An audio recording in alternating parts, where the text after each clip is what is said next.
But many critics say that under Ruto's administration, a lot slowed down in as far as achieving what was meant in that ambition.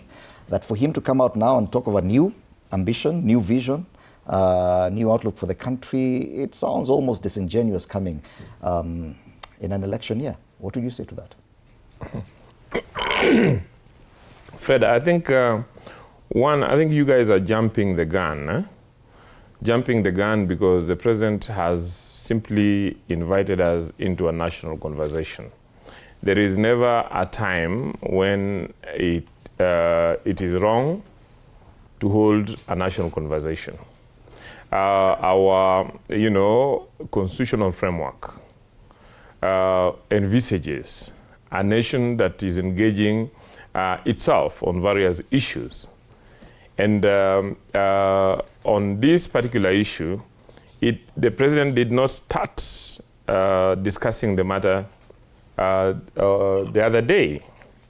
I mean, we need to remember that the president put in place a team of experts led by Professor Hino and Professor Nyongo several months ago.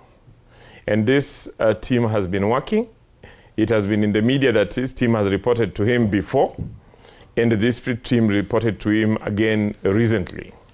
And that listening to his speech, he notes that the team has come up with a framework for a national conversation, has noted that the Vision 2030 is coming to an end in 2030.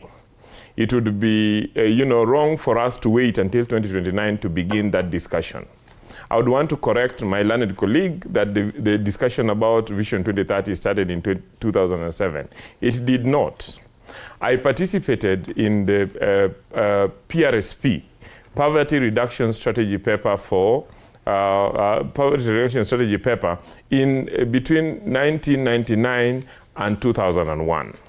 Now, when we went into election, the new government then came up with economic recovery strategy paper for employment and wealth creation. That then, catapulted that from, an economy that had slowed down to an 8% growth by around 2005. And that strategy is what then led us to development of the Vision 2030 in 2008. And so my point is to ask, is the conversation necessary?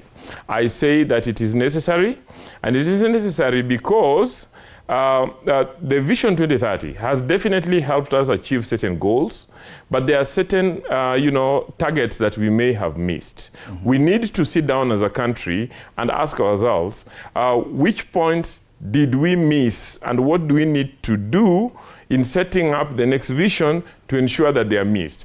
If you give me a minute, it is also important to note that the president went beyond that and said, we are not just going to discuss a vision. We are discussing a national compact. We are discussing a charter.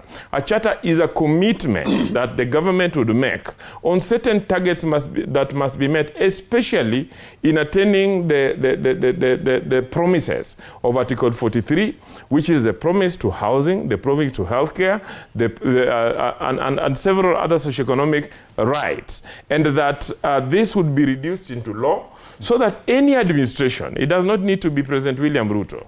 When his term comes to at the end of 2032, the future administration should then still be committed to that. But beyond the government being committed to that, there would also be commitment from the other stakeholders, including the citizens, on what we need to do to ensure that those targets are met. Thank you, Akili. Thank you. The question really is about the timeliness, Felicity. Yes. Because you can see the cracks